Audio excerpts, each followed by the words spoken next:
ತುಮಕೂರಿನ ಹೆಸರನ್ನು ಕಿತ್ತಾಕ್ಸ್ತಕ್ಕಂಥ ಇದಕ್ಕೆ ಕೈ ಹಾಕ್ದಂಗೆ ಕಾಣ್ತಿದ್ದು ತುಮಕೂರು ಜಿಲ್ಲೆಗೆ ಅವಮಾನ ಮಾಡ್ತಕ್ಕಂಥ ಒಂದು ಕಾರ್ಯಕ್ರಮ ಇದು. ದಯಮಾಡಿ ಅವರಿಗೆ ದೇವ್ರ ಬುದ್ಧಿ ಕೊಡಲಿ, ಅದು ಮಾಡೋದು ಬೇಡ.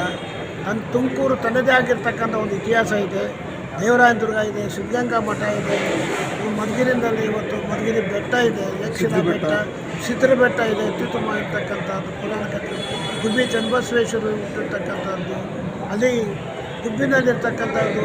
ಆಮೇಲೆ ಇದರಲ್ಲಿ ಗೋಡೆಕೆರೆಯಲ್ಲಿ ಒಂದು ಸಿದ್ದರಾಮೇಶ್ವರರು ಒಂದು ಇಲ್ಲಿ ಸುಮಾರು 20-25 ವರ್ಷಗಳ ಕಾಲ ಇದ್ದು ಅವ್ರದ್ದೇ ಆಗಿರ್ತಕ್ಕಂಥ ಒಂದು ಪ್ರಭಾವವಾಗಿರ್ತಕ್ಕಂಥ ಮಹಾ ಎತ್ತುಗಳಿದ್ದಾರೆ. ಗೋಸಲ ಸಿದ್ದೇಶ್ವರಲ್ಲಿ ಬಂದು ಹೋದವರು. ಈ ರೀತಿ ಇರ್ತಕ್ಕಂಥ ತುಮಕೂರು ಜಿಲ್ಲೆಗೆ ತನ್ನದೇ ಆಗಿರ್ತಕ್ಕಂಥ ಇತಿಹಾಸನ ಕಳಿಸ್ತಕ್ಕಂಥದ್ದಕ್ಕೆ ಈ ಪುಣ್ಯಾತ್ಮ ಹೋಗಿರ್ತಕ್ಕಂಥ ತಪ್ಪು. ಅವರಿಗೆ ದೇವರು ಒಳ್ಳೆ ಬುದ್ಧಿ ಕೊಡಲಿ, ತುಮಕೂರಾಗೆ ಉಳಿಲಿ ಅಂತದ್ದು ನಾನು